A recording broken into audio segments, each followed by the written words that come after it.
conservative, Christian, mother, wife, Air Force veteran, gun rights advocate. This is Stacy on the Right.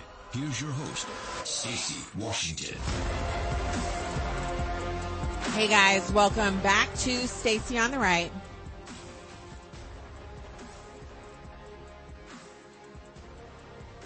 Joining me now on the program is Daniel Chang Contreras, Venezuelan dissident, speaker for the Dissident Project, Young Voices contributor. Daniel, thank you for joining in. Thank you for having me here. Well, let's talk about this. There are tensions in the Caribbean, and there's a lot of news surrounding this. And I think, for some people, they're maybe already made up their mind, but you're coming to present your perspective. Tell us what you think about these news stories. Well, I think that President Trump's approach on Venezuela is a very refreshing one, in the sense that he's addressing a unique threat. It's the case that the Venezuelan government, led by Nicolas Maduro, is really a cartel, drug operation that has used the Venezuelan state, that has used Venezuelan territory to move to be a linchpin of the global drug trade, and many of those drugs end up being here in the United States. And I think President Trump's approach to deal with cartels as they are, cartel and terrorist organizations, is very refreshing and has a great potential to not only save, of course, many American lives, disrupt many of the cartel operations, and also and secure American interest in the region, but also could also have the effect to help the Venezuelan people who've been under dictatorship for over 25 years in Venezuela. So first of all, I think for a lot of Americans, they'll say, oh, wow, you're a Venezuelan dissident and you think what President Trump is doing is okay. A lot of people on the left side of the political aisle are screaming bloody murder about the boats that have been blown up. Well, the word due process has been tossed around. What do you make of their reaction to what President Trump is doing? Well, the case specifically on the left, it's very interesting. I've talked with a lot of people, a lot of Venezuelans, both here in the United States and a lot of them who are still in Venezuela. Many of them, of course, they need to talk very reservedly in many cases because they're under a brutal dictatorship. And I haven't met anybody who is against President Trump's actions against the boats, drug boats on the Caribbean, or even the reports of possible further operations against the Maduro cartel, Maduro organization in Venezuela. I haven't heard any Venezuelans who've said that. It's usually people who are not Venezuelans, people who have only read propaganda from the Maduro regime, or people who are just reflectively anti-Trump who are against it. So that's a very curious point, something that I always noted here. The people who know nothing about Venezuela are the ones against it. The people who live in Venezuela or who lived in Venezuela and are Venezuelans are for it.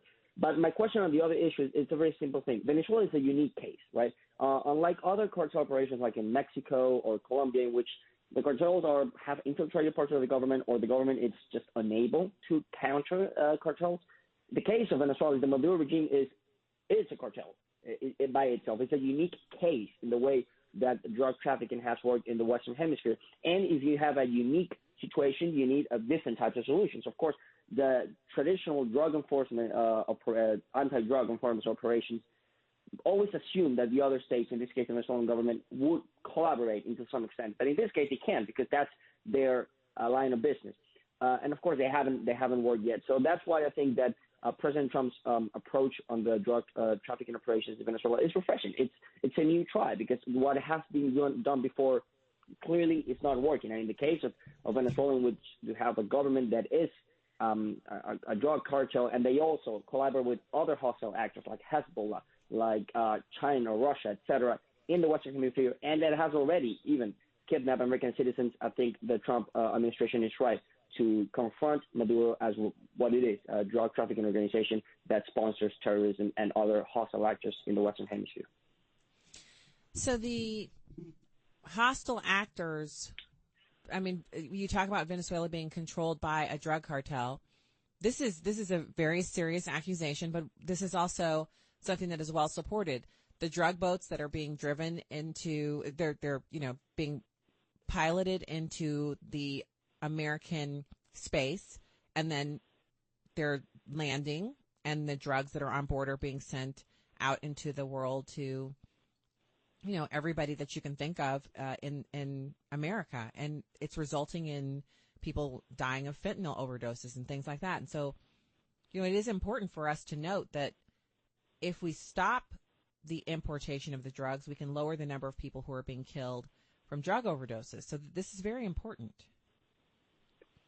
Yes, I agree. It's very important. And in the case specifically of Venezuela, they also provide, it's not only just the exportation of the drugs, which is a huge part, but they also provide so much logistical support for the cartels. And they are, as I said, a linchpin in the drug trafficking operation in the Caribbean. And the reason why they're such an important part is specifically because the government is the drug cartel, right? So unlike Ecuador, which of course plays a huge role on drug trafficking, the government of Ecuador is actually fighting against the cartels. Because of Venezuela, the government of Venezuela is a cartel, and they have been even indicted. Nicolas Maduro is indicted under American law for drug trafficking operations to Venezuela. So he's a wanted man by the American law.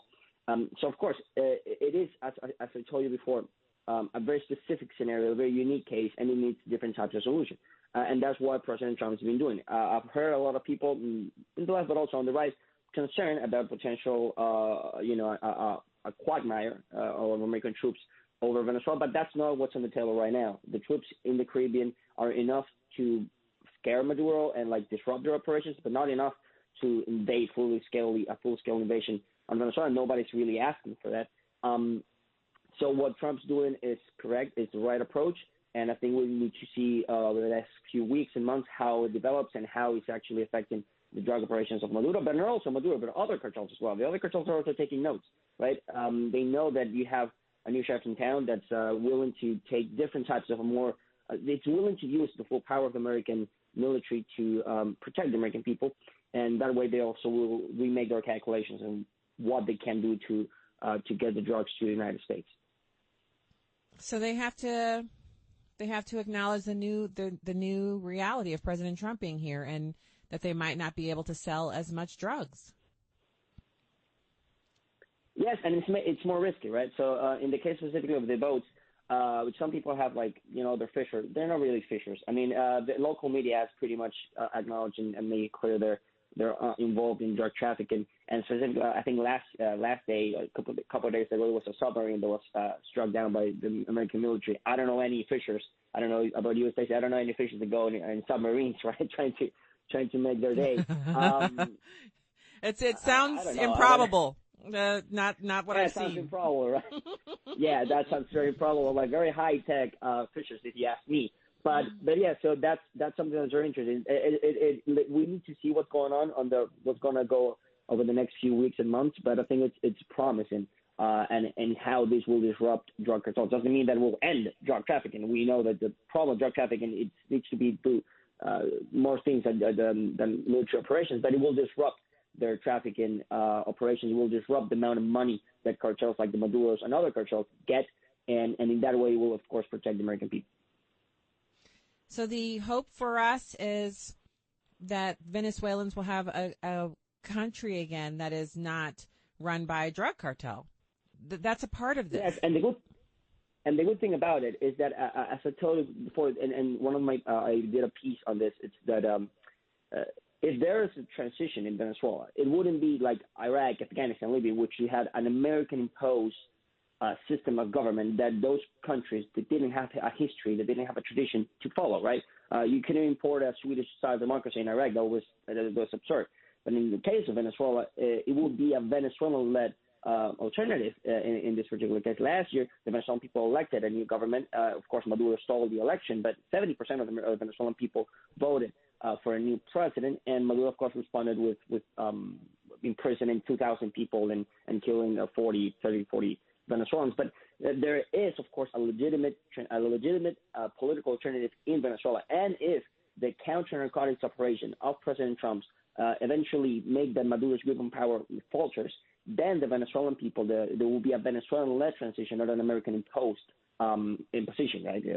Pardon my redundancy there. So that's something that's also very important to understand, that President Trump's operation is counter-narcotics. They until now have been very targeted, and they look to be targeted against that drug trafficking operation. And if that ends up in like very weakening Maduro's grip on power, at the end of the day, it will be the Venezuelan people who will be deciding his fate and, of course, the fate of the country. And, of course, as you said, stable and democratic Venezuela will be better, not only for the Venezuelan people, but also and the American people, but to be fair, for the entire hemisphere. Okay. Is there anything that you would, if let's say that you were able to catch President Trump and talk to him for, a couple of minutes, and you only had to, maybe 2 or 3 things you could tell him that were very important to you as a dissident, as a person who wants good things for Venezuela, but also you support his agenda. Is there anything that you would say to President Trump? Keep the pressure on Maduro. Don't underestimate Maduro. They've been in power for 25 years for a reason, right? So it takes more than threats and the kinetic attacks. We need to impose real pressure against and never underestimate him, and also trust that the Venezuelan people want to be will do their part as well in their case, and not be threatened, don't get scared by some people that might be say that the Venezuelan people are not ready for the task. The Venezuelan people are ready for the task. Keep going on, but never underestimate Maduro nor the cronies. That's good. Okay, so I really appreciate that, and we're so grateful for your time this evening on the program and for your voice speaking out. There's so much disinformation out there, and you're bringing... There is a lot, yes.